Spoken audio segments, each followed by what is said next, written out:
Judulnya adalah AI and Digital Government Preparing Regions for the Data-Driven Public Service Era. Jadi kita ingin untuk sharing materi terkait bagaimana kita sama-sama menyiapkan masing-masing instansi, masing-masing BUMN maupun masing-masing public services di seluruh daerah di Indonesia yang kebetulan memang ini juga saat ini teman-teman berasal dari seluruh daerah di Indonesia ya, dari eh, seluruh pulau juga dari Sabang sampai Merauke. Jadi saya senang untuk men-sharing soal ini dan nanti kita akan ngobrol banyak soal ini seperti itu. Jadi untuk outline-nya yang akan kita bahas beberapa waktu ke depan ada 4 outline besar. Yang pertama adalah kenapa digital government atau kenapa pemerintah digital ini jadi prioritas nasional di tahun 2026 ini. Seperti yang kita tahu, ASN, instansi pemerintah maupun instansi publik lainnya itu memang bergerak tentunya berdasarkan arahan dan juga fondasi daripada regulasi-regulasi yang ada gitu. Nah, nanti kita akan bahas bahwa regulasi atau fondasi terkait pemerintahan digital ini memang sudah ada dari beberapa waktu lalu dan saat ini sedang proses implementasi. Maka dari itu, karena regulasinya sudah ada, teman-teman semua dalam waktu dekat mungkin akan juga melakukan yang namanya transformasi ke pemerintahan digital seperti itu dalam dalam waktu yang pelan-pelan gitu. Dan itu juga sudah menjadi prioritas nasional. Nanti kita akan bahas regulasi yang melandasi ini seperti apa, sehingga nanti teman-teman yang ada di daerah pun dan di seluruh Indonesia pun memang perlu dan akan ikut andil dalam transformasi digital ini, terutama instansi-instansi yang ada di dalamnya. Kemudian nanti kita juga akan membahas yang kedua terkait fondasi daripada AI di pemerintahan. Fondasi ini yang dimaksud adalah kalau tadi bahas regulasi, kalau ini lebih banyak ke teknisnya seperti apa gitu. Jadi teknisnya ketika regulasi sudah ada, maka transformasi ke pemerintahan digital itu teknisnya seperti apa, fungsinya nanti untuk apa, dan juga kira-kira servicesnya atau layanannya itu nanti seperti apa bentuknya secara teknis seperti itu. Nanti kita akan bahas di situ. Lalu yang ketiga dan yang keempat itu lebih banyak soal ketika sudah ada regulasi sebagai fondasi dan juga sudah ada teknisnya yang diimplementasikan, maka nanti pemanfaatan AI dan juga pemerintah digital ini nanti untuk apa gitu. Tentunya untuk perencanaan, untuk mengambil keputusan dan juga untuk pelayanan publik. Nanti kita akan bahas soal itu. Dan yang terakhir adalah setelah dari situ kita bisa melihat bagaimana studi kasus yang sudah diterapkan oleh beberapa instansi sehingga nanti kita bisa implementasikan juga di dalam instansi kita masing-masing seperti itu. Oke, teman-teman semua, kita lanjut ke pembahasan yang pertama. Mengapa pemerintah digital jadi prioritas nasional di 2026? Nah, kalau secara umum memang dan secara empiris kita melihat bahwa yang ada di layanan pemerintahan saat ini cukup baik gitu. Hanya memang ada beberapa kendala yang masih kita sebut manual, masih banyak menggunakan tenaga-tenaga manusia lebih banyak dan tenaga-tenaga manual dibanding digital, sehingga dirasa masih cukup banyak yang bisa diimprove gitu. Salah satunya adalah dari segi kecepatannya, kemudian dari segi transparansinya, dan juga dari segi integrasinya gitu. Ketika memang nanti ada tujuan daripada pemerintahan digital tentunya adalah untuk mempercepat yang tadinya masih banyak sekali proses-proses yang manual dan proses-proses sebagai contoh pendataan seperti itu ya. Pendataan masih sering manual ketika seorang mau menggunakan layanan publik, datang ke kantor layanan publik, kemudian masih banyak hal yang sifatnya manual seperti itu. Itu satu. Kemudian yang kedua, masih banyak hal yang saling tumpang tindih dan kita tidak tahu sebagai penduduk data kita ini digunakan untuk apa saja gitu. Karena banyak sekali data yang digunakan, tetapi datanya itu berganti-ganti seperti itu. Padahal orangnya sama, tetapi ketika kita menginput data di layanan publik A versus layanan publik B, itu tentunya data yang digunakan jadi berbeda gitu. Padahal kita adalah orang yang sama. Nah, maka dari itu kita juga sebagai penduduk perlu tahu kira-kira data kita digunakan untuk apa aja nih gitu. Apalagi ada beberapa kasus ya yang memang cukup viral beberapa waktu lalu mungkin hingga saat ini ketika data-data publik kita yang kita share ke pemerintah itu digunakan untuk banyak hal yang negatif juga seperti itu. Diperjualbelikan dan sebagainya seperti itu isunya. Dan itu juga nanti yang perlu kita merasa aman sebagai penduduk sehingga butuh yang namanya transparansi. Dan yang ketiga adalah integrasi teman-teman. Tadi saya sudah sebutkan contohnya ketika satu data kita di-share, misalkan nomor KTP kepada satu instansi layanan publik, itu harusnya bisa menjadi satu data juga untuk layanan publik lainnya. Karena kita adalah satu orang yang sama dan tempat tinggal kita sama juga, kemudian kita juga punya pemerintahan yang sama. Jadi harapannya satu data itu bisa digunakan untuk semuanya dan semua data itu bisa terkoneksi ketika kita punya hak sebagai warga negara untuk memiliki akses ke social welfare, kemudian juga ke health, kesehatan, dan ke beberapa akses publik lainnya. Harusnya kita bisa menggunakan data yang sama sehingga semua bisa terintegrasi dan lebih mudah seperti itu. Jadi itulah gambaran daripada tujuan kenapa sih adanya pemerintah digital ini. Satu untuk lebih cepat aksesnya, kemudian yang kedua untuk lebih transparan lagi, dan yang ketiga untuk lebih terintegrasi lagi dan tidak terpisah-pisah dari data-data yang kita gunakan. Seperti itu teman-teman. Nah, memang saat ini sudah ada teman-teman dan teman-teman juga di instansi masing-masing sudah tahu bahwasannya ada yang namanya SPB atau Sistem Pemerintahan Berbasis Elektronik. Dan itu juga sudah part of digitalisasi, jadi sudah menjadi bagian dari digitalisasi. Tapi ada beberapa aspek yang memang belum terintegrasi gitu. Jadi digitalnya sudah, tapi integrasi antara data satu dengan data yang lainnya itu juga belum. Nah, itulah kenapa kita bisa melihat perbedaannya ketika di SPBE ini eh, kita digitalisasinya itu per instansi. Jadi untuk kependudukan ada digitalisasinya, data kependudukannya dan sebagainya. Kita masukin nomor KTP, oke di situ sudah bisa digunakan. Lalu kemudian ke kementerian atau public service Kemenkes gitu ya. Itu nanti ada lagi registrasinya dan sebagainya digitalisasinya gitu. Dan teman-teman juga masing-masing misalkan di instansi sekarang saat ini teman-teman bekerja terus kemudian diskusi dengan teman yang ada di instansi lain pasti ada beberapa aspek yang berbeda gitu.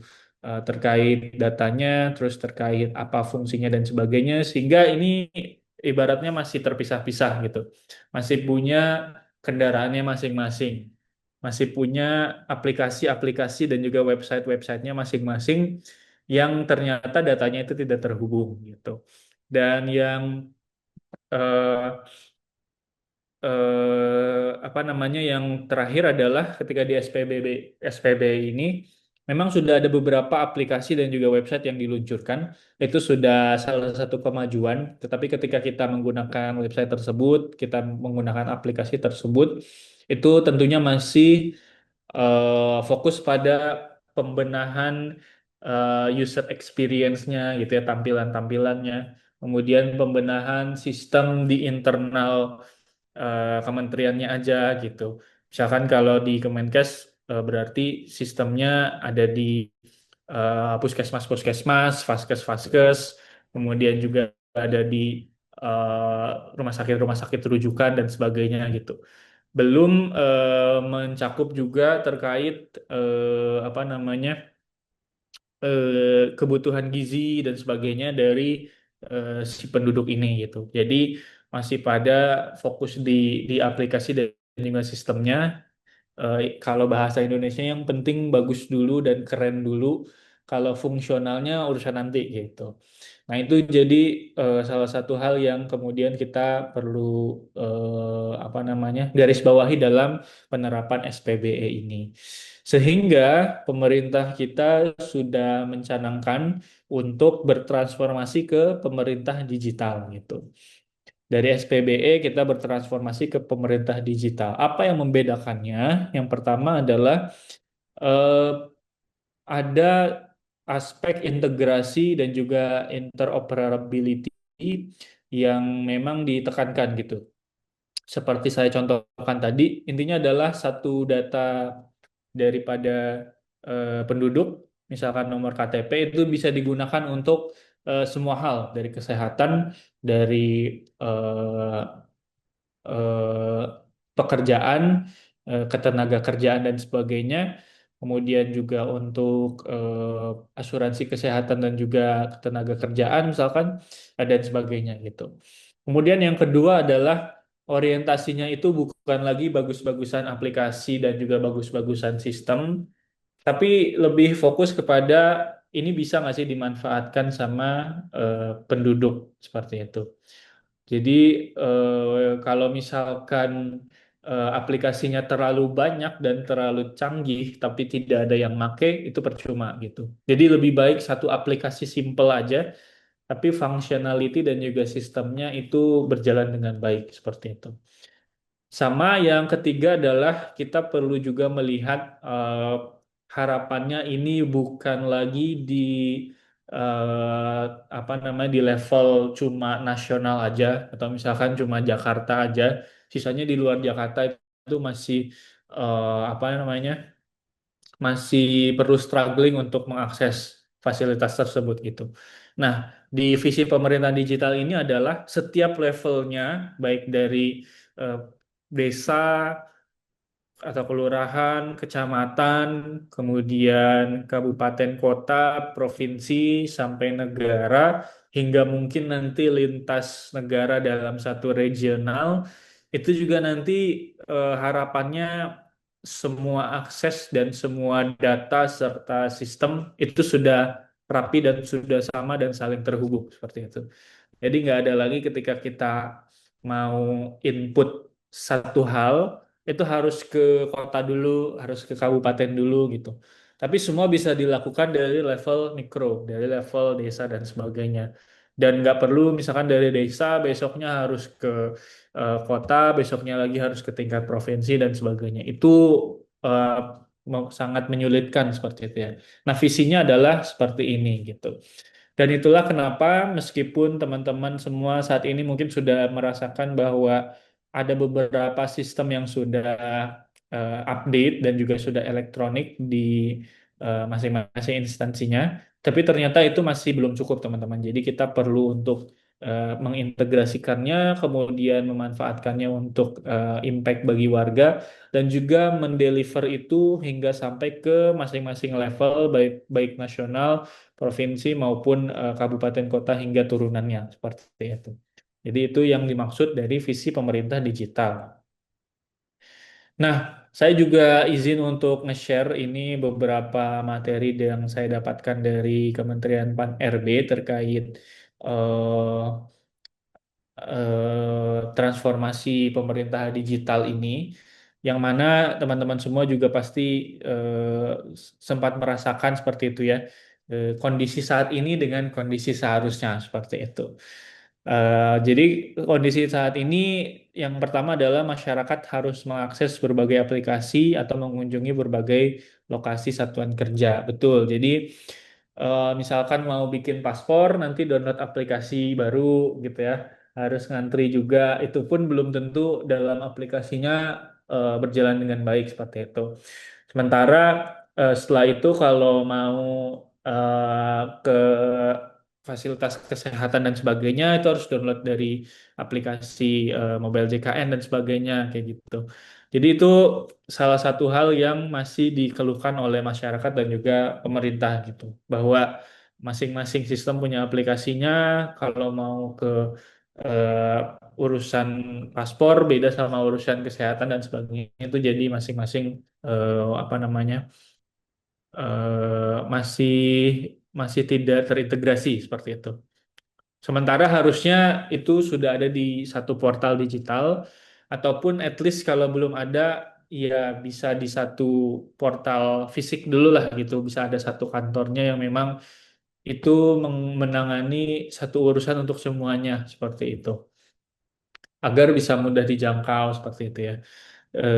Dan itu harapannya gitu. Dan tadi levelnya itu harus ke level di mana kita tinggal, disitulah fasilitasnya terjangkau.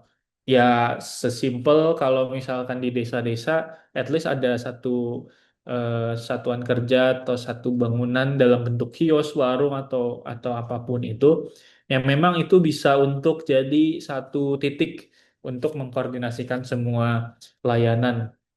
Ketika memang layanannya itu masih jauh seperti itu. Itu satu.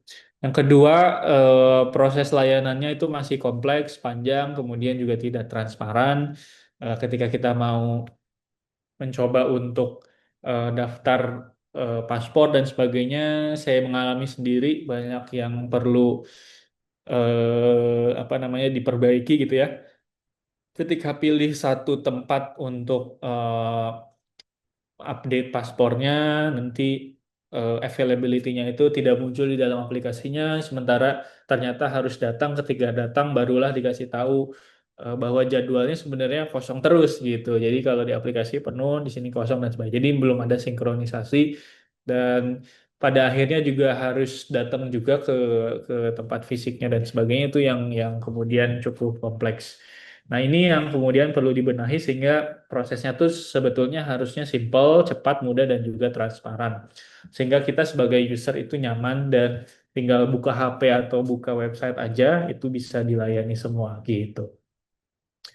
Kemudian yang ketiga ini banyak dikeluhkan juga, jadi kebutuhan fotokopi KTP atau dokumen atau fotokopi SIM apa dan sebagainya itu wajib untuk mendapatkan layanan. Sementara harapannya itu nggak perlu lagi ada fotokopi KTP dan sebagainya karena yang namanya identitas digital itu dikunci di dalam satu sistem dan sistem itu nanti biometrik, jadi kita hanya menggunakan foto saja dan sebagainya. Sebagai salah satu contoh, misalkan teman-teman sudah pernah registrasi di aplikasi KAI dan sebagainya, ketika masuk dalam sistem itu bisa menggunakan face recognition saja.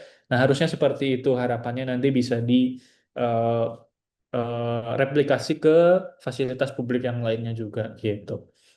Kemudian yang terakhir adalah pengisian data yang berulang kali untuk mengakses layanan ya gitu. Jadi misalkan sudah login di dalam aplikasinya satu kali, nanti sudah input datanya, tapi setelah di close aplikasinya itu harus masuk lagi gitu. Kemudian juga sudah download aplikasi BPJS, sudah masuk bla bla bla, tapi ternyata untuk mengakses harus ngisi lagi di form di website di luar aplikasi. Nah, yang seperti itu perlu dikurangi jadi satu kali isi data cukup dengan data yang simple yaitu NIK itu bisa kemudian dijadikan sebagai akses kepada data-data yang lainnya dan kementerian juga tidak perlu untuk meminta lagi data-data lainnya seperti itu. Jadi itu harapannya dan visinya terkait pemerintah digital ini. Nah, ini juga secara fondasi ya, ini sudah tertuang sebenarnya di dalam RPJPN 2025 sampai 2045, di mana teman-teman 2045 adalah salah satu milestone atau salah satu titik pencapaian daripada pemerintah untuk mencapai Indonesia Emas 2045, yang mana dalam visi di bawahnya itu ada rumusan terkait transformasi tata kelola gitu ya.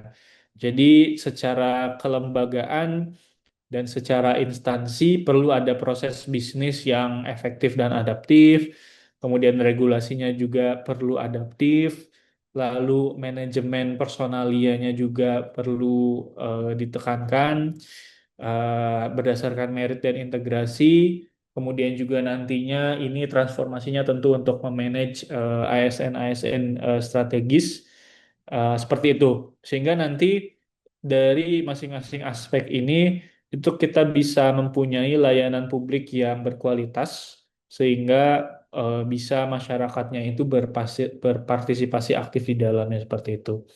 Nah, ini itu sudah dalam RPJPN dan salah satunya adalah transformasi digital pemerintah, teman-teman. Jadi eh, ini sebagai landasan regulasi ini sudah jelas bahwa sampai nanti 2045 kita akan terus-menerus pelan-pelan melakukan transformasi ini seperti itu. Jadi mau tidak mau dan juga nanti eh, dalam waktunya itu instansi masing-masing akan melakukan transformasi digital ini. Mungkin saat ini masih terpusat di instansi-instansi strategis nasional seperti itu ya. Tetapi nanti ke depannya baik yang level meso tadi, yang tingkat kota, kecamatan, ataupun yang mikro bahkan tingkat RT, RW, desa itu masing-masing perlu punya yang namanya digitalisasi. Jadi misalkan kalau orang mau daftar nikah gitu ya, nggak perlu lagi tuh nitip-nitip ke Pak RT RW-nya dan sebagainya kayak gitu. Atau mau daftar paspor, nggak perlu lagi nitip-nitip di satpamnya dan sebagainya gitu ya. Jadi itu yang ingin dibereskan sehingga nanti level RT pun itu ada salah satu akses yang bisa kita gunakan untuk mengakses semua fasilitas publik ini seperti itu. Begitu. Nah, terkait studi kasus dan juga program prioritasnya, kira-kira dari pemerintah ini mencanangkan beberapa prioritas layanan digital pemerintahan gitu. Yang pertama adalah pengentasan kemiskinan, kemudian yang kedua adalah layanan kewirausahaan, kemudian ada juga administrasi pemerintahan, kemudian ada penerimaan negara dan juga layanan siklus hidup seperti itu. Sehingga ini bisa disingkat eh, menjadi tiga prioritas utama. Satu adalah digital identity, kemudian data exchange, dan juga digital payment seperti itu. Jadi ini adalah satu bentuk prioritas di tahun ini sampai nanti tahun 2029 ketika kita nanti instansi masing-masing itu akan berfokus di sini. Eh, Identitas digital itu adalah tadi satu identitas kita bisa gunakan untuk akses semua hal dari KTP. KTP bisa mengakses ke paspor, bisa mengakses ke data kesehatan, bisa mengakses ke apa namanya data ketenaga kerjaan, akses ke pajak dan sebagainya gitu. Kemudian dari segi instansi publiknya, ketika kita butuh data sesuatu dari instansi lainnya, misalkan kita bekerja di imigrasi, kemudian butuh data dari kesehatan, Kementerian Kesehatan dan sebagainya. Nah, data inilah yang nanti akan secara teknis itu perlu disesuaikan dan diseragamkan formatnya. Sehingga nanti nggak perlu lagi ketika kita butuh data, datanya itu dalam bentuk manual terus dikirimkan gitu, nggak. Atau mungkin datanya adalah ada nama, terus nama depan, nama belakang, nomor NIK, kemudian yang lainnya gitu. Itu harus diupload dulu nanti ke websitenya, ke aplikasinya, baru di sana ada dan sebagainya. Nah, ini yang masih perlu diimprove dan nanti visinya adalah data itu bisa dioper di berbagai macam instansi. Jadi ketika kita butuh data dari Kementerian Kesehatan bisa langsung dioper ke kita. Formatnya itu sangat aplikatif sehingga nanti ketika mau dimasukkan ke dalam website ataupun aplikasi dari kementerian tersebut itu tinggal tinggal diekstrak aja seperti itu kurang lebih. Jadi tidak ada proses yang lebih lama lagi dalam ekstraksinya. Dan itu juga ngaruh ke use case ketiga yaitu digital payment gitu. Jadi ketika kita mau melakukan pembayaran dan sebagainya itu juga nanti kita bisa untuk gunakan data dan juga identitas tersebut sehingga nanti secara jelas kita bisa tahu pembayarannya menggunakan apa-apa dan sebagainya, riwayat pembayaran kita dari segi pajak, kemudian kewajiban-kewajiban kita pembayaran kepada negara itu seperti apa gitu. Nah, itu juga salah satu prioritas karena penerimaan negara juga salah satu use case yang memang diprioritaskan seperti itu. Itu dan ini adalah kurang lebih gambarannya ya ketika kita memang nanti akan menerapkan transformasi digital ini, pemerintah digital ini, kita akan perlu untuk fokus kepada kebutuhan-kebutuhan masyarakat seperti layanan untuk sakit, untuk menikah, untuk mengganti alamat, kalau di PHK seperti apa, kalau mau ganti pekerjaan, mencairkan BPJS dan sebagainya seperti apa gitu. Yang memang itu apa namanya sangat jelas dan praktis dan memang sehari-hari dibutuhkan gitu. Jangan sampai kita cuma fokus kepada tadi kecanggihan daripada fiturnya dan sebagainya, tapi untuk misalkan mau mengganti alamat itu nggak bisa di situ gitu. Jadi itu yang perlu difokuskan.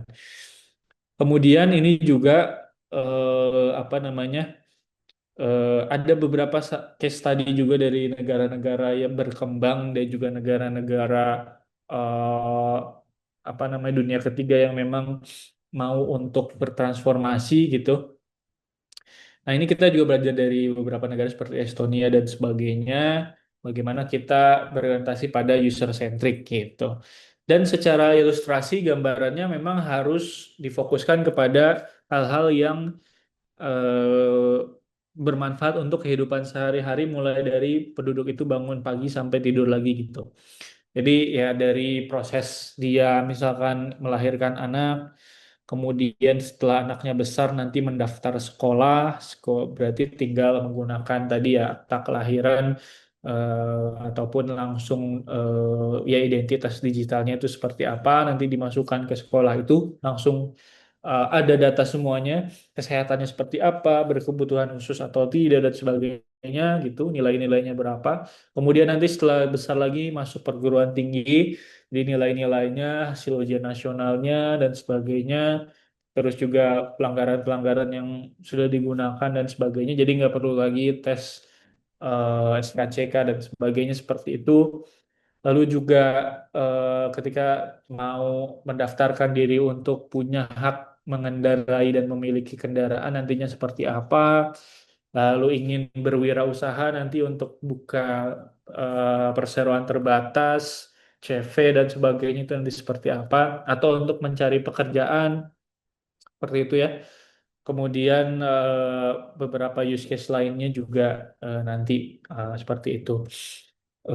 Kemudian juga dari segi setelah mencari pekerjaan, bekerja lalu mau melangsungkan pernikahan seperti apa, mau bertransportasi dan bepergian seperti apa, harapannya bisa tadi ya ketika ini nggak perlu top up lagi di mana-mana, kita sudah punya masing-masing dompet digitalnya dan juga masing-masing mobil mungkin sudah ada sensor untuk bisa eh, dimasukkan paymentnya kalau misalkan menggunakan akses jalan tol dan sebagainya gitu. Termasuk juga beli rumah dan sebagainya itu juga diperlukan. Beli rumah berarti perlu data-data terkait riwayat penghasilan, kemudian riwayat beban finansialnya dan juga ongoing financial transactionnya itu ada di mana saja dan sebagainya gitu sampai nanti dia di masa tuanya dan juga tutup usianya itu juga eh, bisa terintegrasi gitu seluruh prosesnya. Kurang lebih seperti itu. Jadi itu yang nanti kita harapkan dan teman-teman juga di masing-masing instansinya bisa mulai untuk aware bahwa ini sedang ongoing, ini sedang kita eh, lakukan di masing-masing instansi gitu ya. Tapi tidak fokus kepada masing-masing instansi saja. Tapi nanti fokusnya adalah ke bagaimana instansi-instansi itu ada, tetapi secara data dia terintegrasi dengan instansi lain juga gitu. Seperti itu teman-teman. Eh, dan nanti visi besarnya adalah ingin mewujudkan birokrasi kelas dunia di 2045 juga. Yang mana tadi ketika datanya sudah terintegrasi, efektivitas dari layanan publiknya juga bisa meningkat dan itu sudah menjadi birokrasi kelas dunia seperti itu. Nah ini, maka dari itu kita bisa untuk melihat roadmap-nya akan seperti ini. Tahap pertama itu ada digital governance atau pemerintah digital seperti itu ya. Ini yang tadi saya sebutkan sampai 2029 nanti memang fokusnya di situ. Kemudian nanti 2030 sampai 2034 itu eh, pemerintah yang menyeluruh dan itu juga nanti di tahap kedua di 2030 sampai 2034. Kemudian yang ketiga adalah 2035 sampai 2039 harapannya government itu sudah tidak berdasarkan masing-masing aplikasi lagi tapi sudah terintegrasi di dalam satu platform pemerintahan. Dan yang terakhir adalah ketika itu semua sudah ada, kita bisa tetap mewujudkan dan juga mengoperasikannya serta memberikan nuansa human based governance juga seperti itu. Jadi pengoperasiannya dan sebagainya memang tetap akan menggunakan tenaga kerja manusia juga seperti itu. Jadi harapannya seperti itu teman-teman. Nah ini jadi sebentar ya. Oke, jadi ini kita memahami bahwa tadi setelah saya share slide dari Kemenpan RB, bahwa ini adalah mandat nasional sebenarnya gitu. Jadi mandat nasional yang memang sudah dicanangkan oleh pemerintahan seperti itu. Yang mana di dalamnya tentunya ada tata kelola tadi perlu diperbaiki, kemudian kompetensinya, teknologinya, layanan publiknya, dan juga pemanfaatan datanya. Seperti itu. Nah, eh, tadi kita sudah tahu kira-kira basisnya atau regulasi fondasinya seperti itu. Nah, maka kita akan berlanjut kepada teknisnya itu harusnya seperti apa teman-teman gitu. Jadi di sini juga saya ikut membantu teman-teman dari Ibu Kota Nusantara juga eh, beberapa pemerintahan lainnya untuk menyusun fondasi ini. Dan ini juga penting teman-teman. Jadi visinya tadi udah, sekarang tinggal ke teknisnya nih akan seperti apa gitu. Nah, secara garis besar, eh, kalau berbicara soal pemerintahan digital, itu kita berbicara dari fondasinya dulu, baru nanti implementasinya gitu. Kenapa fondasinya? Karena fondasi ini, kalau fondasinya belum jadi, nanti step selanjutnya itu tidak terlalu berfungsi sebenarnya gitu. Jadi yang jelas kita perlu canangkan bahwa kalau kita ingin menggunakan AI untuk apa namanya pelayanan publik, terus kemudian juga eh, agar lebih efektif dan sebagainya, itu bisa, tetapi kuncinya ada di data fondasi ini atau fondasi data ini gitu ya. Jadi data-data yang memang ada di dalam instansi-instansi, baik yang masih terpisah-pisah dan sebagainya, itu harus disatukan dulu dan juga dikunci dulu seperti itu. Disatukan dulu dan juga dikunci dulu dan dirapihkan dulu. Maksudnya adalah dirapihkan tadi ketika kita ingin berkomunikasi ke Kementerian Kesehatan gitu. Kita dari Kementerian Imigrasi, Ditjen Imigrasi. Nah, kita nanti perlu nih terkait eh, minta data ke mereka gitu. Tapi kan format datanya masih berantakan ya gitu. Jadi beda gitu kalau mereka ada data-data kesehatan apa segala macam, formatnya mungkin nama, tanggal lahir dan sebagainya, dan di dalam aplikasi itu formatnya masih berbeda gitu. Nah, sementara kita butuhnya formatnya yang seperti ini. Nah, itu yang harus diseragamin dulu gitu. Jadi dari segi datanya itu perlu yang namanya penyeragaman format data. Sehingga nantinya satu data bisa digunakan ke semua instansi. Barulah dari fondasi itu bisa digunakan untuk mengkoneksikan antara kementerian atau instansi seperti itu. Ketika datanya itu sudah sama formatnya. Barulah nanti ketika datanya sudah ada, tinggal nanti diolah untuk AI, artificial intelligence. eh, kira-kira bisa digunakan untuk apa dan sebagainya gitu. Jadi itu yang ingin saya sampaikan di awal ini gitu. Nah, untuk karena tadi data ini menjadi salah satu fondasi utama, maka kita perlu menggali kira-kira regulasi-regulasi apa saja yang memang menjadi dasar untuk menggunakan data tersebut atau menyeragamkan data tersebut gitu. Yang pertama ada SPBE gitu ya, arsitektur SPBE ini tentunya masih masih digunakan gitu. Eh, Meskipun ada pemerintahan digital, tapi ini ada mention juga terkait data. Nah, ini juga perlu digunakan. Kemudian yang kedua ada eh, PDP, perlindungan data pribadi, itu juga perlu untuk diperhatikan sehingga arsitektur datanya bisa tergambarkan. Kemudian ada juga semacam portal datanya atau wali datanya, itu satu data Indonesia yang sekarang ada di Bappenas seperti itu ya. Nah, itu memang jadi salah satu kuncinya gitu. Jadi semua data nantinya akan masuk ke situ dengan format yang sama. Barulah nanti ketika kementerian lain menginginkannya, itu tinggal diekstrak aja gitu. Dan itu gambarannya bukan orang berkomunikasi dengan orang terus ngirimin file-file gitu ya, enggak.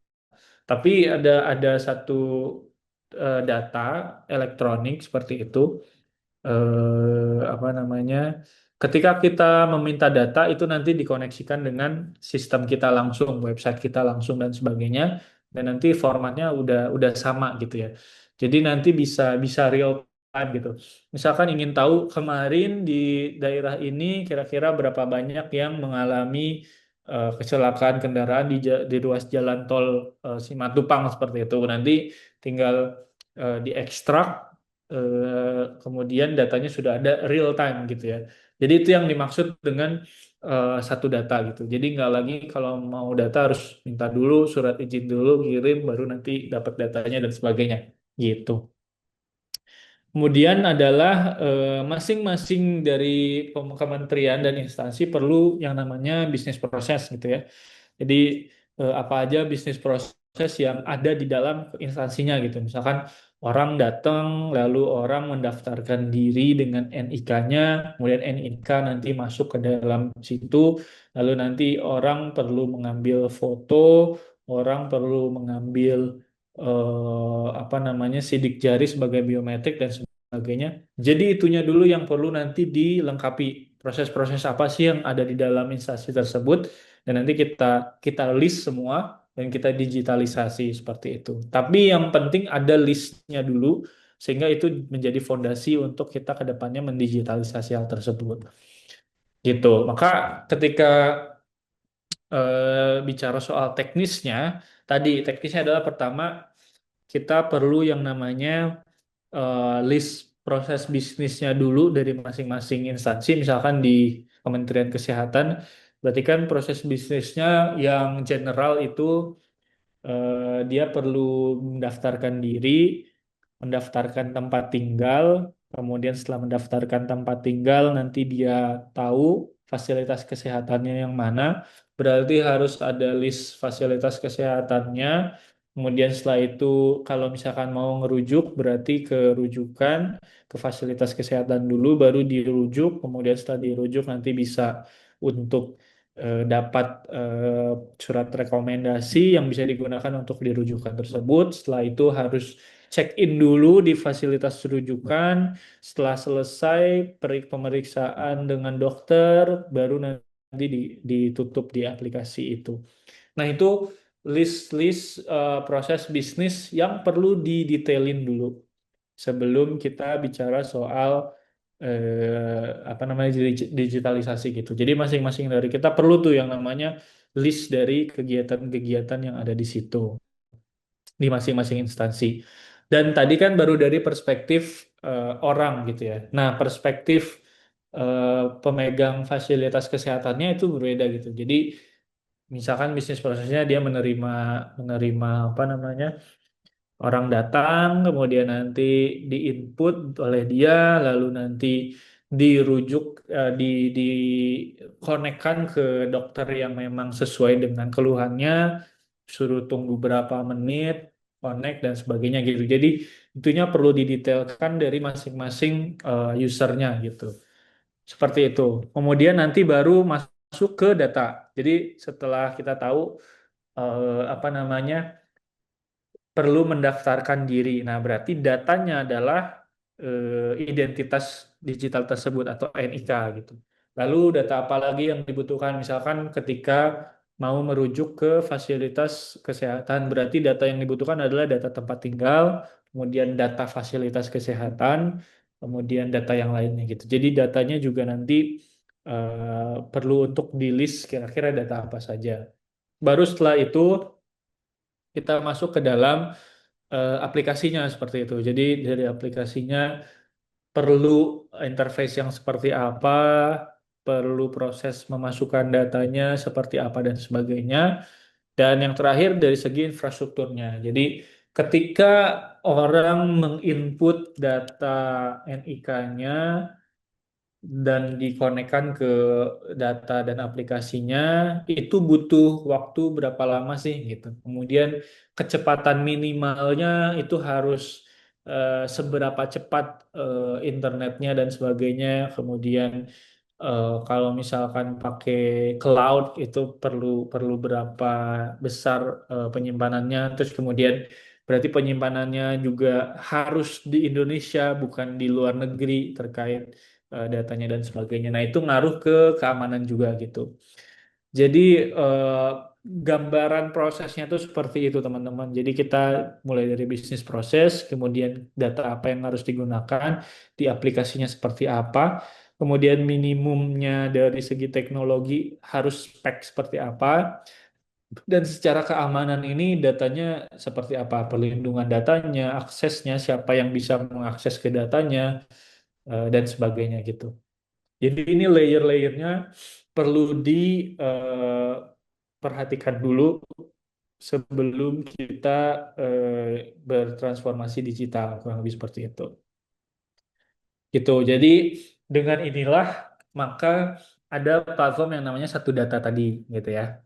Jadi satu data itu nanti teman-teman dari instansi Kemenkes misalkan dibutuhkan datanya oleh Kementerian Keuangan, itu nanti tinggal di-upload aja ke sini gitu. Dan ini nanti sistem satu datanya ini secara otomatis langsung menekstrak dan juga memformatkan dengan format yang general gitu. Sehingga nanti ketika kementerian lain mau pakai, Kementerian Ketenaga Kerjaan misalkan mau pakai, itu tinggal konekin aja ke websitenya dan juga aplikasinya, dan datanya akan seamless tertransfer seperti itu.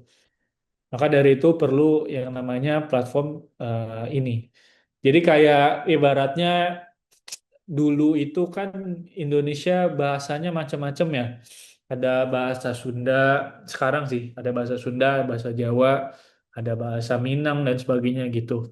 Nah, itu kan masih beda ya, bahasa beda ketika kita ngomong sama Sunda terus pakai bahasa Minang ketemu sama Minang, kalau pakai bahasa masing-masing itu kan nanti nggak nyambung. Nah, kita perlu bahasa Indonesia untuk menyatukannya. Oh, yang dimaksud tuh ini gitu. Nah, itu juga sama dengan data. Jadi data juga perlu satu bahasa general untuk saling berkomunikasi sehingga tahu kalau butuh data ini oke langsung, kalau kamu butuh data itu oke kita langsung pakai ini dan ngerti si datanya gitu. Gambarannya seperti itu. Gitu. Nah, setelah tadi ada platform data ini, maka untuk mengolah data menjadi AI dalam kasus ini, ataupun dalam kasus-kasus lain diolah menjadi suatu insight atau suatu apa, itu juga sangat mudah teman-teman gitu. Karena fondasinya itu sudah ada gitu. Jadi ketika kita misalkan mau buat planning, atau mau decision making atau mau melayani publik pakai AI itu itu sangat mudah ketika datanya memang sudah eh, berguna dan berfungsi seperti itu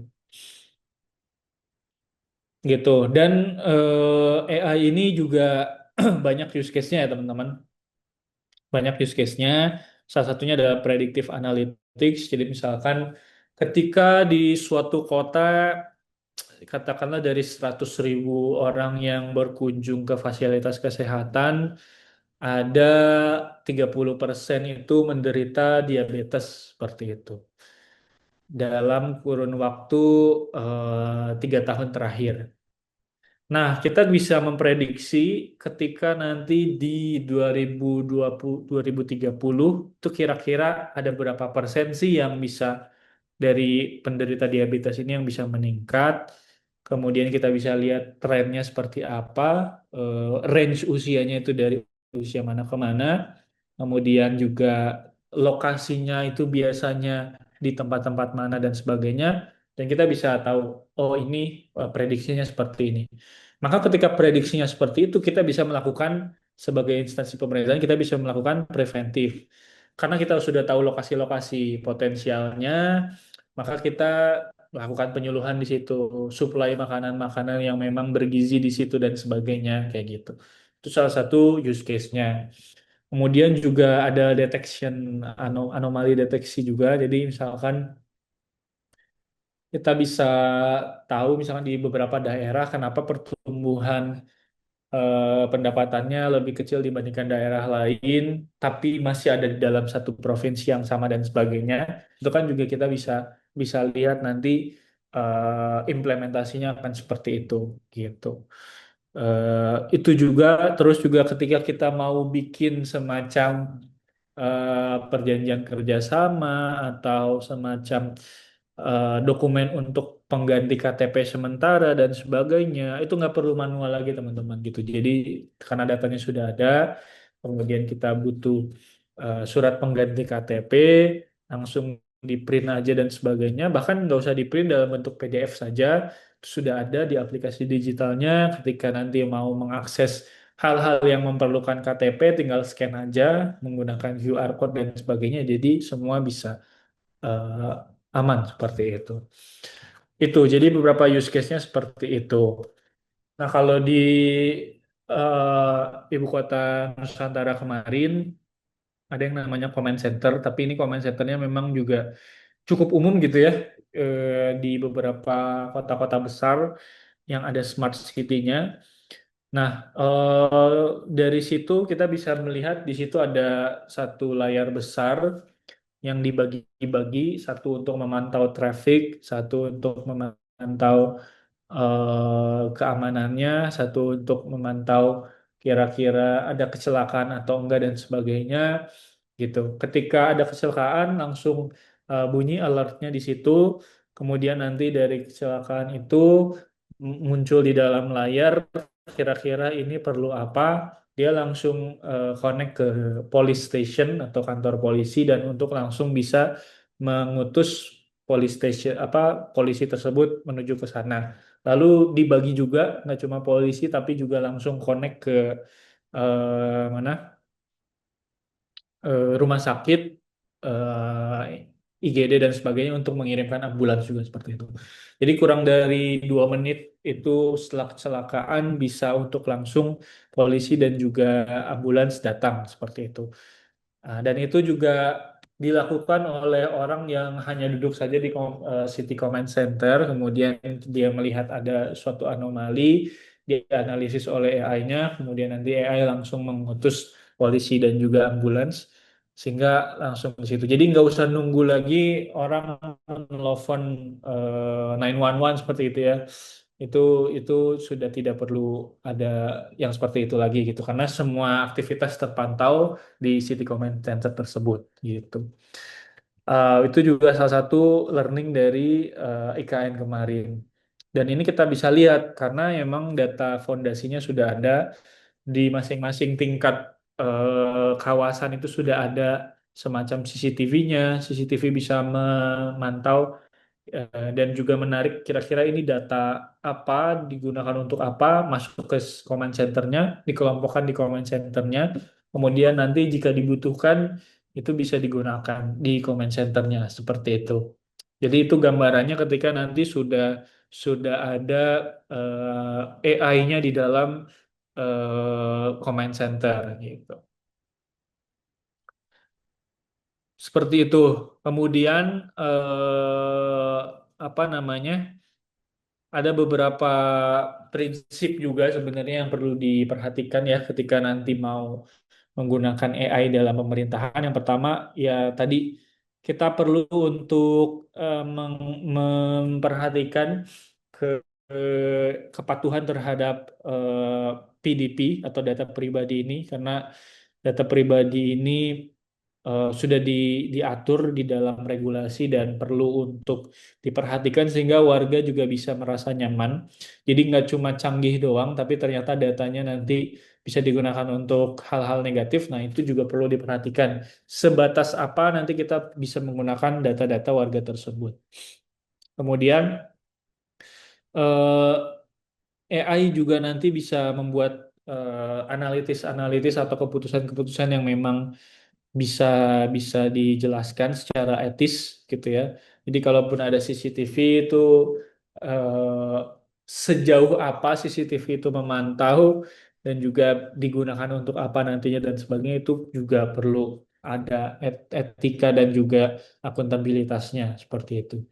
Sama yang terakhir tadi AI sejauh ini bisa memberikan hasil-hasil analitis yang cepat dan juga akurat seperti itu ya berdasarkan data. Tetapi pada akhirnya kita perlu tetap menempatkan manusia sebagai decision makernya gitu. Jadi kalau ibarat tadi di City Command Center tadi itu kita tetap ada petugasnya yang bisa decide kira-kira kalau misalkan ini terjadi dan ini hasil analitik dari AI, eh, kapan kita perlu menghubungi polisi kah atau ambulans kah tadi pada konteks kecelakaan itu kapan? Nah itu perlu disetting oleh manusia. Apakah langsung atau butuh izin dulu dari apa namanya kepala A, kepala B dan kepala C dan sebagainya gitu. Itu nanti sistem dan strukturnya tentunya harus tetap bisa dilakukan oleh manusia sebagai decision makernya seperti itu. Itu dan apa namanya terakhir ya ini ketika kita sudah bisa mengimplementasikan AI dan juga pemerintah digital maka nantinya gambarannya itu ada tiga service utama yang menjadi apa namanya eh, kunci daripada ekosistem digital di sebuah daerah nantinya gitu. Yang pertama harus ada tadi data dan platform foundationnya dulu.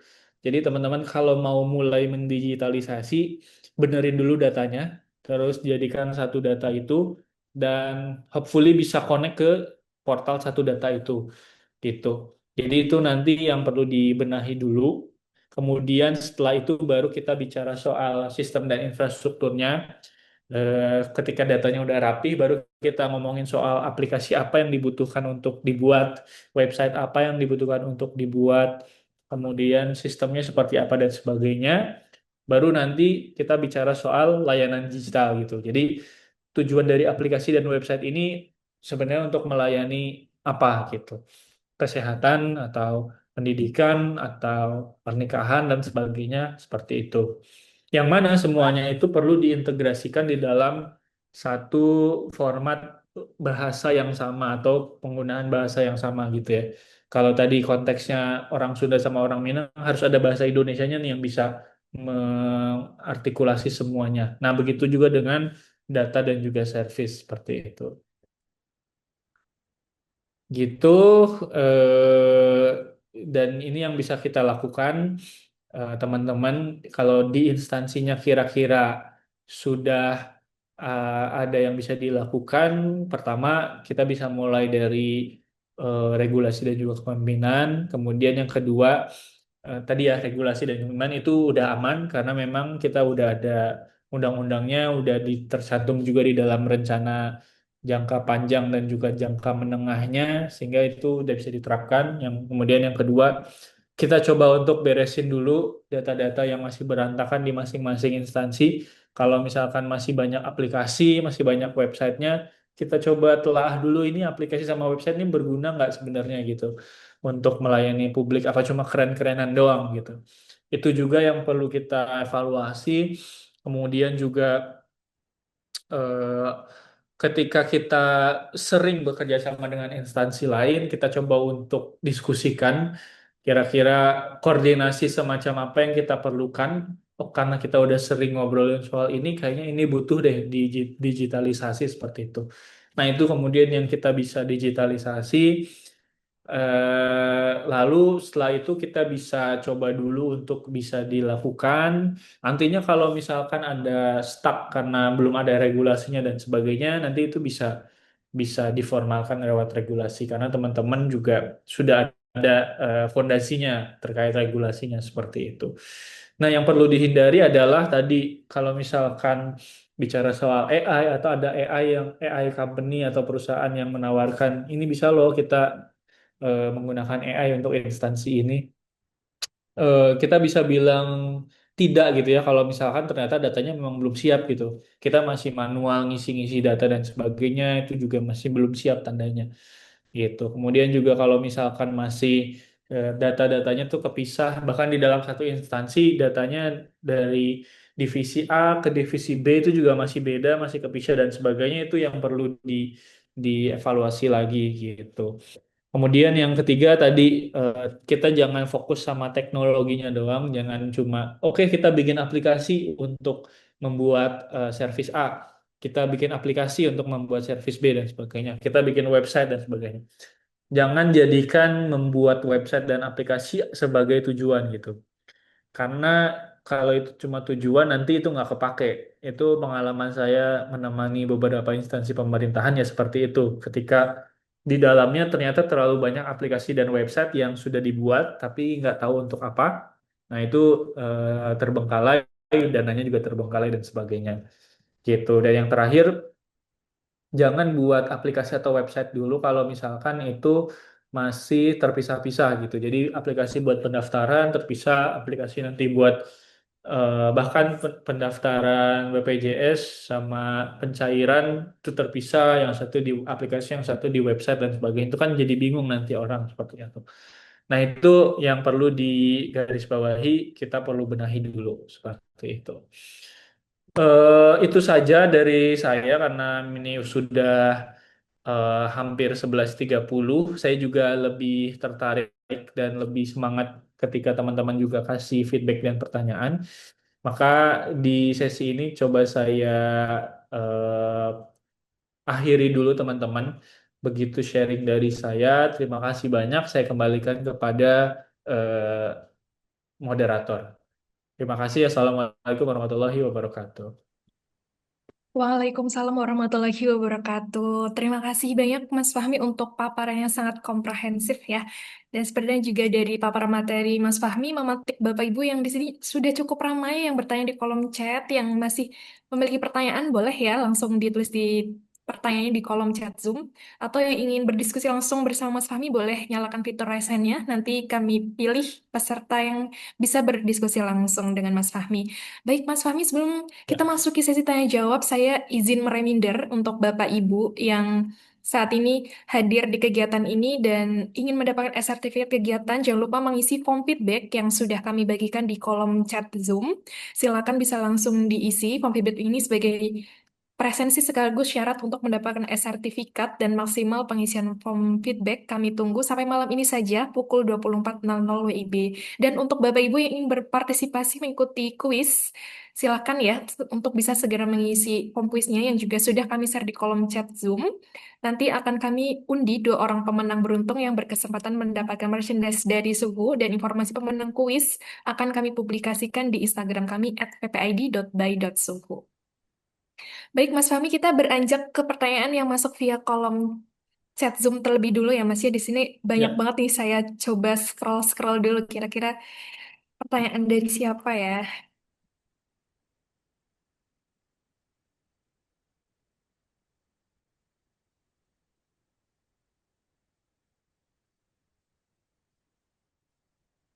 Saya coba ambil satu pertanyaan terlebih dulu yang sudah masuk di awal ya. Di sini ada pertanyaan dari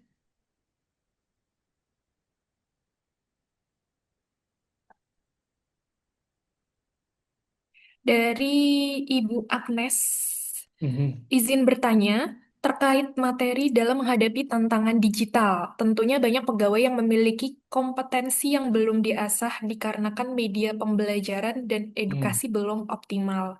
Langkah yang harus diambil agar bukan saja mempersiapkan media yang terintegrasi, tetapi SDM yang berkualitas itu seperti apa? Kira-kira seperti apa nih Mas Fahmi?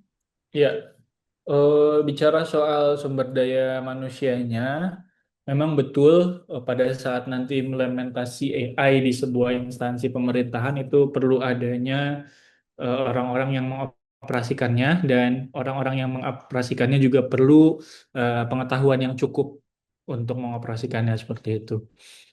Nah, tetapi pengetahuan yang cukup itu bukan berarti semua orang di dalam instansi tersebut harus juga ikut membangun dari segi infrastrukturnya dan juga fondasinya gitu. Kita bisa bedakan antara operasional dan juga foundationnya. Jadi eh, untuk foundationnya biasanya saya dan juga tim dan untuk efektivitas waktu dan pengerjaan juga itu biasanya hanya terdiri dari beberapa orang saja yang memang fokusnya di infrastruktur digitalnya gitu ya. Bisa tim IT-nya atau bisa developernya dan sebagainya gitu. Itu yang fokus membenahin foundationnya dan sebagainya. Kemudian nanti itu juga bisa dibantu oleh konsultan dari pihak luar, bisa third party dan sebagainya yang ikut membantu dalam fondasinya. Jadi data-datanya dibenerin dulu, kemudian dia bisa mendiagnosis kira-kira kalau layanan publiknya yang ingin digunakan adalah ini, maka prosesnya seperti apa, datanya seperti apa, aplikasinya spek-speknya atau websitenya spek-speknya seperti apa dan sebagainya itu urusan tim foundational seperti itu. Setelah itu dibuat dan dari pengalaman saya itu hanya ya 5 sampai 10 orang untuk transformasi satu instansi yang isinya 10.000 orang, 200.000 orang itu juga sudah cukup sebenarnya seperti itu. Nah, itu bicara soal fondasinya. Nah, kita masih punya yang operasionalnya. Tentu ketika sistemnya nanti sudah berjalan, yang akan menjalani adalah orang-orang dari operasionalnya gitu ya. Baik front desk-nya atau mungkin tim divisi-divisi lainnya dan sebagainya. Dan ini yang ketika memang fondasinya sudah selesai, dan juga termasuk di dalam fondasi itu kan ada penyusunan arsitektur teknologinya seperti apa. Di situ juga tercantumkan bisnis prosesnya seperti apa, termasuk step by stepnya seperti apa gitu. Jadi sangat mudah sekali ketika fondasinya sudah dijadikan itu, sudah jadi dan sudah fungsional, maka kita bisa mensosialisasikan dan juga membuat training, tapi materinya sebatas operasional saja gitu kepada orang-orang yang akan mengoperasikannya. Itu sama kayak kita belajar pakai Instagram, pakai TikTok, pakai CapCut untuk ngedit-ngedit video dan sebagainya itu semacam itu gitu. Jadi kita hanya perlu tahu dan fokus pada penggunaannya saja, terutama tim-tim operasional, sehingga nanti kebutuhan yang diajarkan sesuai dengan apa yang mereka akan layani dalam konteks public service seperti itu. Jadi nanti nggak mesti semuanya dipelajari dari infrastrukturnya atau AI ini buatnya harus gimana dan sebagainya itu nggak perlu. Yang penting kalau orang operasional kita belajar soal aplikatif dan juga implementatifnya aja, setelah itu selesai gitu. Nah, salah satu dokumen yang penting yaitu tadi, kalau saya sebutnya enterprise arsitekturnya itu harus seperti apa dan sebagainya. Dari situ juga nanti bisa dibuat workshop-workshop, pelatihan-pelatihan untuk orang-orang non teknis yang akan menggunakannya, sehingga nanti itu bisa bisa bisa cepat lah. Saya kira proses trainingnya itu seminggu 2 minggu juga sudah bisa dilakukan dan diselesaikan seperti itu, karena sistemnya juga sudah ada, orang yang ngerti sistemnya juga sudah ada, tinggal orang-orang operasional saja yang perlu diberikan workshop seperti itu. Dari pengalaman saya sih, yang lama itu membangun fondasinya bisa 6 bulan bahkan 9 bulan sendiri gitu. Tapi setelah jadi kita hanya butuh 1 sampai 2 minggu untuk workshop, kemudian mereka bisa jalan dengan sendirinya gitu. Jadi itu nanti jangan khawatir teman-teman kalau misalkan ada digital transformation yang sedang dilakukan, jangan panik dulu apa namanya kita nanti digantikan oleh AI dan sebagainya gitu. Enggak juga karena nanti tetap ada butuh human touch-nya juga di dalam proses layanan publiknya seperti itu. Mungkin itu ya. Semoga menjawab. Terima kasih. Baik, terima kasih untuk jawabannya, Mas Fahmi. Semoga terjawab ya, Ibu Agnes. Boleh dikonfirmasi di kolom chat untuk jawabannya.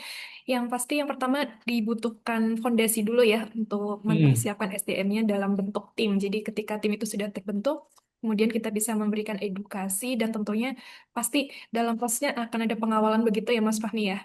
Ya, betul. Baik.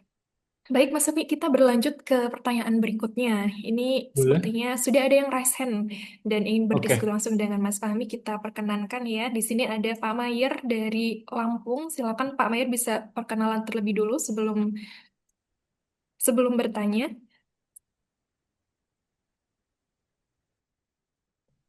Halo, Halo, Halo halo. Pak. Ya, selamat siang Mas Fahmi. selamat siang Pak Mayer. Ya, saya Mayer. Saya fungsional peranata komputer ahli muda di pemerintah Kota Metro Lampung. Mhm. Gini Mas Fahmi, saya baru saja melihat data bahwa penetrasi internet kita menurut APBI itu tahun ini meningkat ya Ya, 1,02% atau 81,7% dari jumlah penduduk Indonesia. Nah, terkadang mungkin ini data ini didominasi oleh gen milenial dan Gen Z ya. ya, Karena kalau kita Gen X dan Gen Boomer ya kita tahu sendiri lah ya. ya. Nah, saya sebagai pengembang aplikasi ini terkadang menemui suatu dilema nih Mas ya, Mas Fahmi. Mhm. Saya kebetulan membuat aplikasi berbasis AI untuk laporan pengaduan lampu penerangan jalan. Oke. Jadi ada dua user ya, satu untuk masyarakat, satu di admin. Di user itu saya pakai AI juga untuk object recognition dan juga Mhm. fitur GPS location ya, karena memang location based. Dan di sisi adminnya saya menggunakan generatif AI untuk analisis review laporan dan juga AI asistennya. Ya. Nah, tapi saya pernah eh, berdiskusi dengan pimpinan Mhm. dan saya menanyakan ini kira-kira pendapat Mas Fahmi ini pertanyaan ini saya tanyakan juga kepada pimpinan. Ya. Kira-kira kalau dalam mengembangkan aplikasi itu, user yang harus menyesuaikan aplikasi atau aplikasi yang menyesuaikan user? Nah, itu Oke. pertanyaan pertamanya. Nah, terkadang kita karena euforia ya atau FOMO Mhm. untuk digitalisasi ini, Ya. kita mengabaikan satu aspek yaitu namanya user readiness dan user acceptance. Nah, Mhm. berkaitan dengan sukses faktor tadi kan. Betul. Nah, apakah menurut Mas Fahmi sebelum kita sebagai developer ini mendeploy, Ya. itu perlu nggak kita survei user readiness dan juga user acceptance dulu supaya nanti tercapai sukses faktor ini. Gitu. Ya. Nah, itu saja pertanyaannya, Mas Fahmi. Baik. Terima kasih. Ya, terima kasih banyak Pak Mayer. Sangat insightful pertanyaannya dan cukup penting juga ini ya untuk teman-teman semua. Saya izin share screen lagi. Jadi saya sebentar. Ya, jadi ini juga sebenarnya saya bisa jawab dengan hal yang saya lakukan juga ya di beberapa instansi juga ketika melakukan digital transformation, yang mana memang yang termasuk secara spesifik instansi-instansi pemerintahan gitu ya, termasuk yang di Ibu Kota Nusantara juga. Jadi pada saat saya ke sana, yang pertama kita lakukan tentunya perlu memahami bisnis proses yang sudah ada di sana itu apa saja. Bahkan sebelum itu juga perlu berdiskusi dengan masing-masing departemennya. Kira-kira saat ini itu sistem layanan publiknya seperti apa yang sudah berjalan gitu. Jadi kita duduk bareng dulu di dalam satu forum, kemudian diundang. dari masing-masing departemennya, dan itu penting menyamakan visi dari mulai kepala divisinya atau mungkin dirjennya atau bahkan direkturnya dan sebagainya sampai ke level operasionalnya yang memang sehari-hari melayani apa namanya publik butuhnya seperti apa dan sebagainya gitu. Jadi kadang kita perlu menyamakan dulu dari segi merekanya atau orang yang nantinya akan mengoperasikan aplikasinya atau ya sebagai adminnya lah ya. Nah itu juga salah satu fase untuk memvalidasi use case dari user ini sebenarnya apa yang dibutuhkan itu gitu. Dan itu kan baru dari satu profile user berarti ya dari sebagai pemerintahan nantinya memakai website atau aplikasi ini, kita harus samain dulu bahkan dari kepala divisi sampai operasionalnya ini kita dengerin dulu dan dudukan mereka dalam satu forum dan mereka eh, mulai sharing-sharing apa aja yang dilakukan pada saat itu, kemudian eh, visi apa yang dipunyai sama kepalanya dan kadang di forum itu juga antara visi dengan apa yang dilakukan itu nggak nyambung dan sebagainya gitu. Sementara balik lagi, yang namanya instansi pemerintahan juga harus sesuai dengan mandat regulasi, karena mereka bergerak berdasarkan itu, gitu ya. Jadi kita harus cek dulu juga, kira-kira di undang-undang nih sebenarnya fungsinya untuk apa departemen ini dan sebagainya, layanan publik yang seperti apa yang kemudian perlu dilakukan gitu. Dan yang saya pahami adalah seluruh departemen itu belum punya, ini konteksnya pas di IKN ya, belum punya yang namanya ya bisnis proses. Jadi mereka itu belum, bahkan belum punya bisnis proses yang terintegrasi antara masing-masing divisi di dalam satu departemen itu, divisi A sama divisi B. Kira-kira bisnis prosesnya apa, kalau ada yang sama gimana dan sebagainya kayak gitu. Itu juga belum ada dan sebagainya. Itu yang perlu dicocok-cocokin dulu sehingga dari perspektif user di bagian adminnya atau pemerintahnya, itu kita perlu rapiin dulu gitu. Dan itu memerlukan waktu pertama pertama forum seperti itu dulu, lalu interview, lalu nanti kita udah punya nih, oke layanan yang dilakukannya berarti kalau konteksnya Kemenkes misalkan pemetaan fasilitas kesehatan, rujukan, dan sebagainya kayak gitu. Nah, masing-masing ini perlu ada semacam in-depth interview atau FGD lagi sebenarnya gitu. Jadi yang dimaksud eh, pendaftaran untuk ke fasilitas kesehatan itu apa aja di situ, ada apa aja, terus kemudian butuh datanya apa aja, lalu kira-kira kalau use case-nya seperti itu nantinya minimal dari spek-spek aplikasinya itu seperti apa, spek-spek teknologinya itu seperti apa dan sebagainya gitu. Jadi itu baru dari satu perspektif.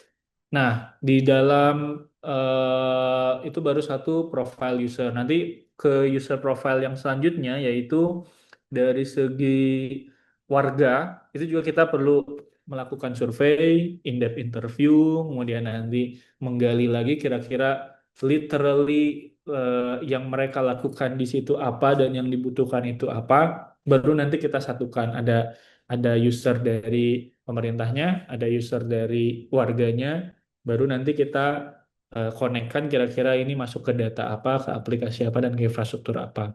Jadi ini yang penting dan perlu dilakukan. Dan kalau memang pertanyaannya tadi adalah apakah perlu mengutamakan daripada user interface acceptance dan readiness, yes perlu, karena itu sangat berpengaruh nanti dan itu semua ada di fase penyusunan bisnis proses gitu. Jadi atau saya sebutnya daripada bisnis proses, bisnis arsitekturnya gitu ya. Jadi dalam bisnis arsitektur itu penting untuk mengetahui ada berapa jenis pengguna yang nantinya akan menggunakan. Masing-masing pengguna itu mereka user journey-nya seperti apa, layanan-layanan apa aja yang di-expect dari perspektif mereka, dari pemerintahnya, dari warganya dan sebagainya. Baru nanti setelah itu baru kita bisa menggunakan apa namanya data dan juga aplikasinya mau seperti apa, tapi harus berdasarkan ini, harus berdasarkan layanan publik yang memang bisa digunakan atau yang memang sesuai dengan visi daripada departemen ataupun divisinya itu gitu. Jadi kalau menurut saya untuk case di instansi karena mandatnya harus berdasarkan regulasi, berarti yang pertama yang perlu diceklis adalah layanan servis apa yang akan disajikan ke publik di dalam divisi ini yang bisa diimplementasikan nanti di dalam aplikasi seperti itu. Jadi user acceptance, readiness dan sebagainya itu step pertama daripada membangun eh, sistem dan juga aplikasi atau website di dalam layanan publik gitu. Kurang lebih seperti itu Pak Mayer dari proses-proses yang biasanya saya lalui memang seperti itu dan betul kata Pak Mayer em, user acceptance ini jadi salah satu matriks utama dari proses step yang pertama yang kita lakukan ketika nanti membangun sebuah aplikasi gitu. Jadi nggak loncat dulu langsung ke teknologinya pakai ini karena canggih aja gitu. Nah, canggih itu kan juga tidak sesuai dengan mandat regulasi dan juga visi daripada departemen maupun instansi pemerintah tersebut gitu. Jadi itu sih yang coba saya sampaikan. Semoga menjawab ya Pak Mayer.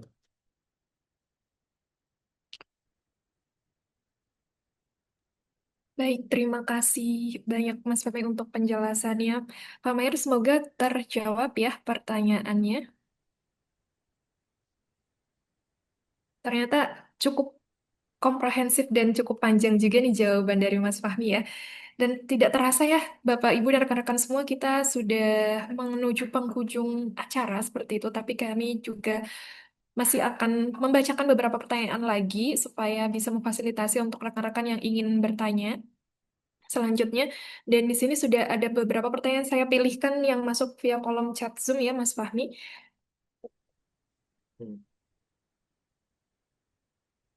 Izin Mas Fahmi, di sini ada Pak Himawan Ilmi yang bertanya terkait kepatuhan terhadap UU PDP. Bagaimana mitigasi resiko dari pemerintah jika ada aparatur daerah yang memanfaatkan platform AI global untuk mempercepat pelayanan, padahal pemrosesan datanya terjadi di luar negeri. Selain itu, bagaimana kejelasan garis akuntabilitas hukum di internal birokrasi jika terjadi kebocoran data masyarakat akibat aktivitas tersebut? Kira-kira seperti apa, Mas Fahmi? Iya, jadi kembali lagi ya, eh, karena ini instansi pemerintahan, jadi memang biasanya perlu comply dengan UU PDP gitu, karena kita kan juga sudah punya UU PDP dan itu sangat penting gitu. Oke, kita sudah punya yang namanya mandat regulasinya seperti apa dan sebagainya. Nah, kemudian di dalam situ juga perlu yang namanya ada regulasi terkait siapa yang mengoperasikan dan sebagainya. Jadi ibaratnya kalau data tersebut adalah sebuah dashboard atau sebuah platform, kita perlu menentukan di masing-masing instansi di setiap tingkatannya, baik yang level divisi, departemen, instansi, kementerian, pemerintahan, itu perlu yang namanya apa namanya eh, peraturan untuk siapa saja yang boleh mengakses, yang boleh menghapus, yang boleh menambahkan, kemudian yang boleh untuk mengoperasikan dan sebagainya kayak gitu. Yang mana dia juga ada supervisornya dan langsung connect ke kalau idealnya adalah connect ke satu data ini gitu. Jadi dari pihak satu data pun selain menyediakan platform, menyediakan juga regulasinya siapa saja pihak-pihak yang memang perlu mengakses data ini seperti itu. Kemudian dari segi security-nya sebenarnya ketika itu sudah bicara platform, kita juga sudah bisa tahu sebenarnya karena yang diberi akses ini adalah orang-orang ini, kemudian ada riwayat lognya, siapa saja yang melakukan aktivitas di situ, ngapain saja dan sebagainya, semua events ada di situ.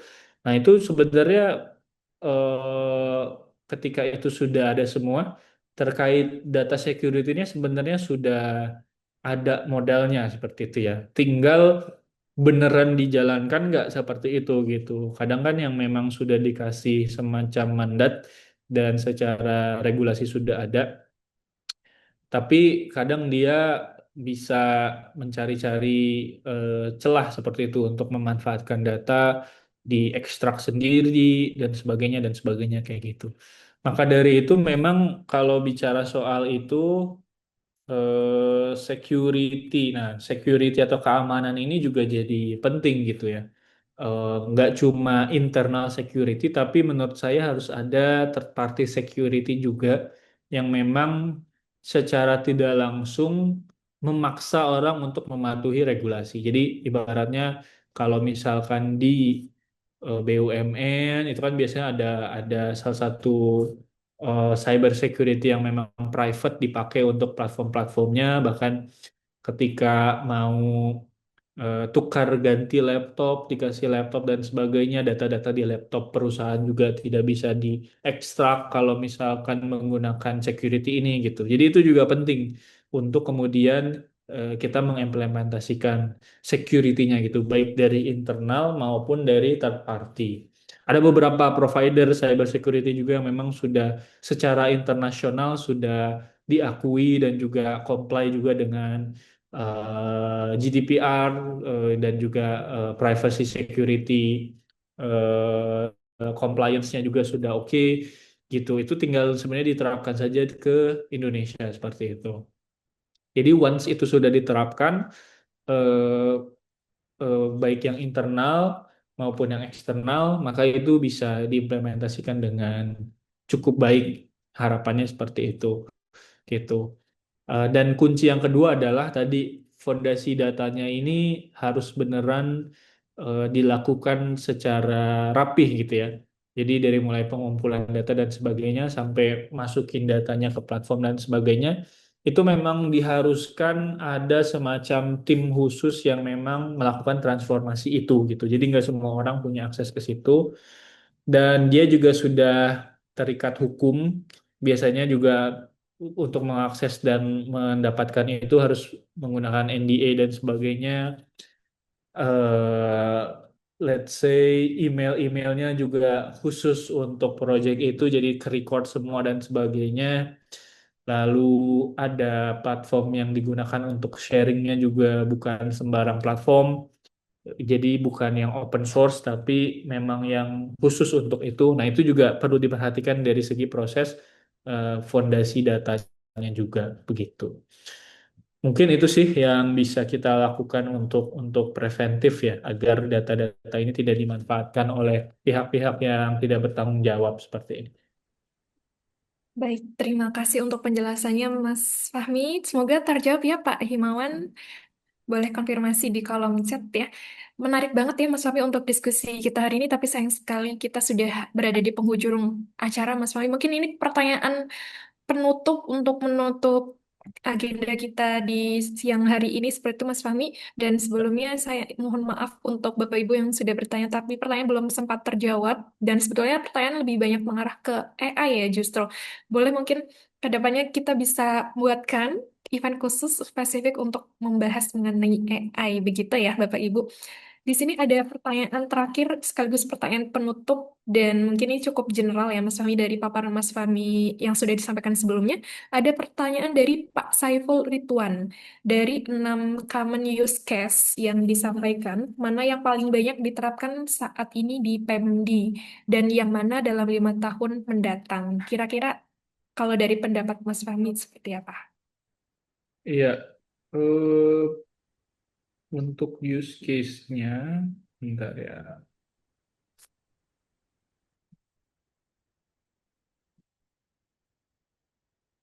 Ya, yang paling banyak sebenarnya untuk saat ini adalah terkait apa namanya? eh, Masih karena sekarang kan baru mulai ya. Jadi goalnya itu 2045, kemudian juga ada fase-fasenya. Jadi sekarang masih di fase digital governance atau pemerintah digital. yang mana itu masih berfokus ke administrasi sebenarnya, administrasi pemerintahan. Dan juga ya, administrasi pemerintahan itu berarti ada beberapa turunannya. Yang pertama itu sekarang sedang merapihkan data, jadi masing-masing tim data dari masing-masing instansi itu sedang bekerja untuk bisa baik internal maupun eksternal ya, untuk bisa merapihkan kira-kira format data yang diinginkan oleh satu data ini seperti ini, maka data-data yang perlu ada di instansi itu harus comply dengan format data tersebut, dengan bahasa data tersebut, sehingga nantinya bisa di-exchange. Kemudian terkait identitasnya, jadi digital identity-nya sedang diseragamkan. Jadi pokoknya kalau masuk ke dalam layanan servis pemerintah menggunakan satu identitas saja, yaitu NIK gitu ya, itu sudah lagi gencar diterapkan oleh beberapa instansi, tapi masih di tingkat nasional seperti itu ya. Nanti harapannya bisa ke tingkat meso maupun mikro terkait digital identity ini, seperti itu. Sama mungkin dua itu sih yang memang sedang banyak dirapihkan, terutama dari administrasi pemerintahannya seperti itu. Jadi kita berharap nanti ya 5 tahun ke depan akan dirapihkan, satu identitas ini bisa berfungsi untuk berbagai macam layanan publik. Tentunya kita sebagai ASN juga bisa untuk lebih mudah lagi nantinya karena datanya hanya menggunakan satu data. Kita sebagai warga negara juga ketika mengakses publik itu juga sangat mudah, tinggal bawa KTP saja atau tinggal bawa satu identitas saja seperti itu untuk mengaksesnya.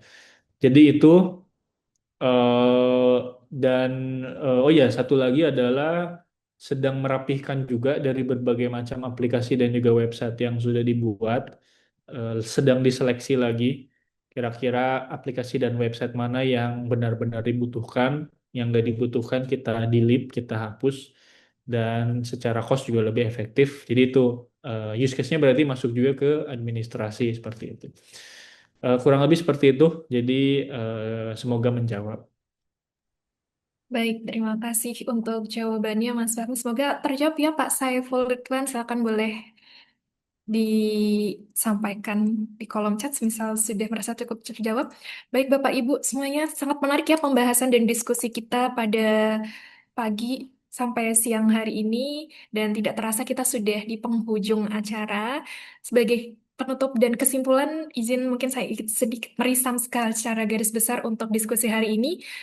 Dapat kita simpulkan bahwa transformasi menuju pemerintah digital tidak hanya membutuhkan teknologi, tetapi juga fondasi yang kuat melalui integrasi data, enterprise architecture, serta tata kelola yang adaptif terhadap perkembangan AI. Keberhasilan implementasi AI dalam pemerintahan memerlukan tentunya kesiapan data, proses bisnis, dan sumber daya manusia agar mampu mendukung pengambilan keputusan yang lebih tepat dan juga berbasis evidence.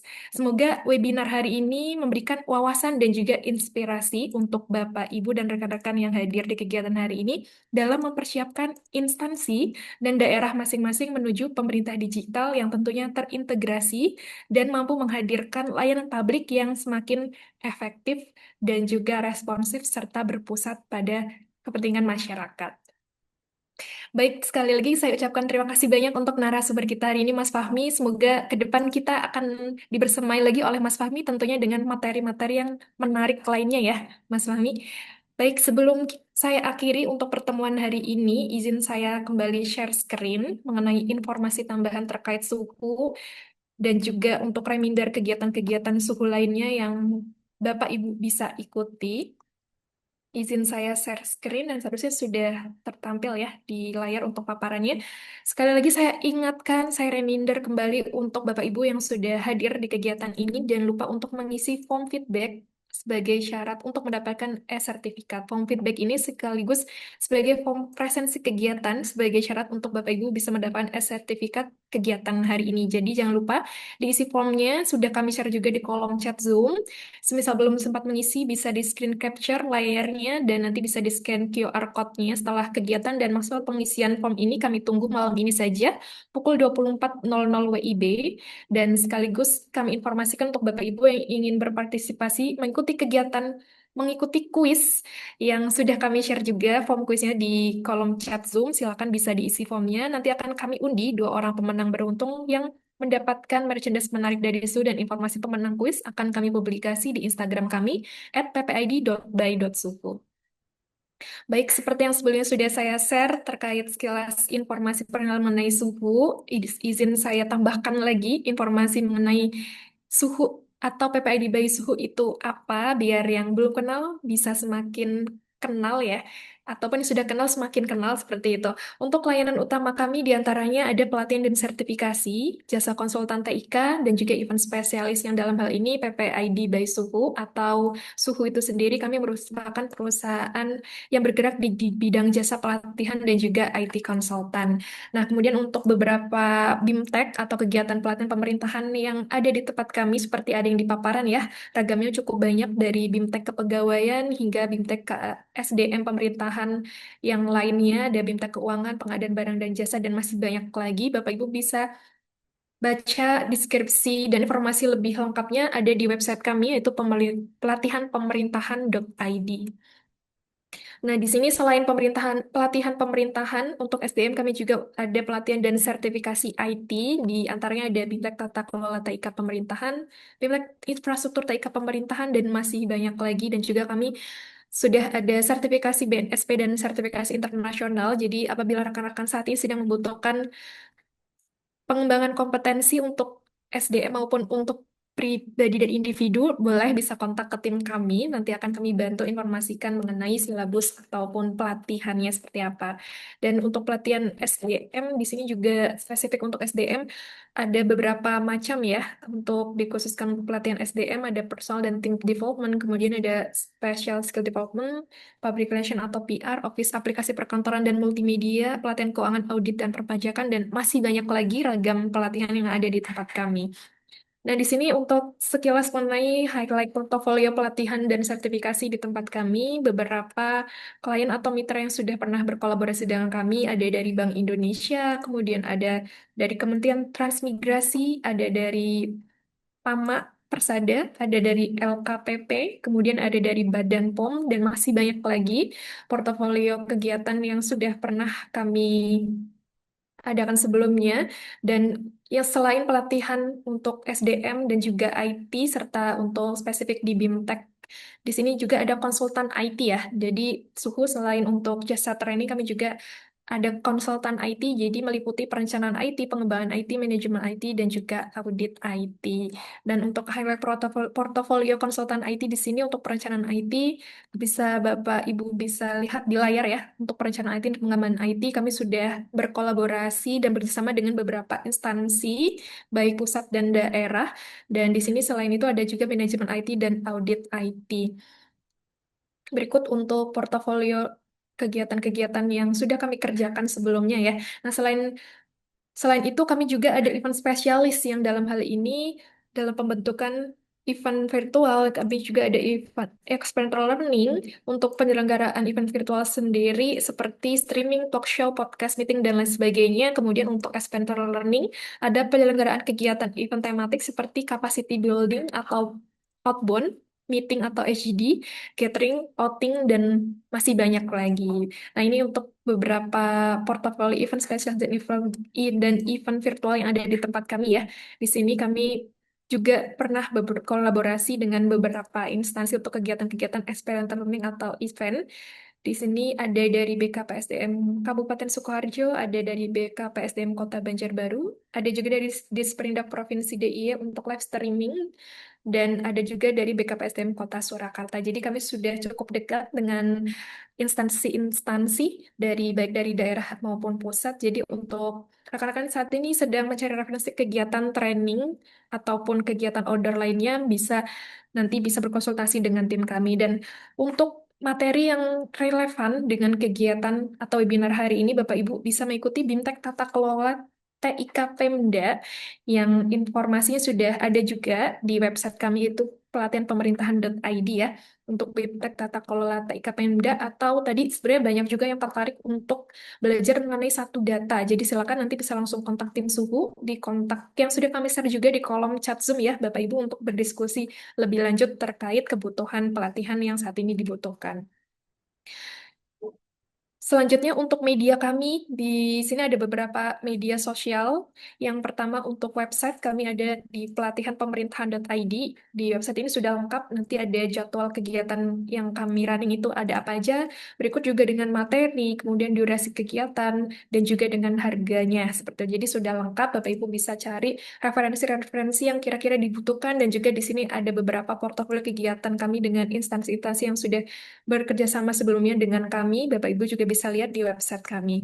Kemudian untuk Instagram kami yaitu ppid @ppid.by.suhu. Biasanya kami sering memberikan edukasi informasi update seputar dunia ASN terkini ya tentunya, dan juga informasi event kami tiap bulannya akan kami publikasi di Instagram. Jadi silakan untuk Bapak Ibu yang belum follow Instagram kami bisa di-follow agar tidak tertinggal informasinya. Dan selanjutnya kami juga memiliki channel YouTube yaitu Suhu TV. Biasanya kami sering membuat edukasi baik untuk edukasi IT maupun SDM, dan sekaligus untuk channel ini kami buat untuk portofolio kegiatan ya. Jadi bisa melihat pelatihan-pelatihan apa saja yang sudah pernah kami running dan seperti apa sih hasil dokumentasi kegiatannya.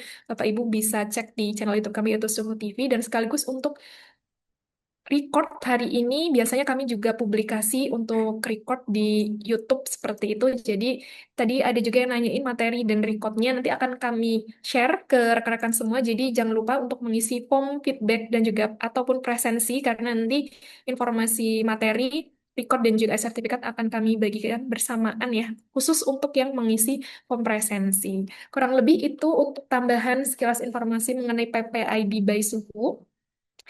Sekali lagi saya ucapkan terima kasih banyak untuk Bapak Ibu yang sudah join di kegiatan kami dari awal hingga akhir, sudah meluangkan waktunya di tengah kesibukannya. Dan mohon maaf juga untuk Bapak Ibu yang tadi sempat bertanya belum sempat kami fasilitasi untuk dijawab oleh narasumber ya. Sekali lagi kami ucapkan terima kasih, selamat sore, selamat siang, selamat melanjutkan aktivitas kembali, dan wassalamualaikum warahmatullahi wabarakatuh. Terima kasih Bapak Ibu, terima kasih.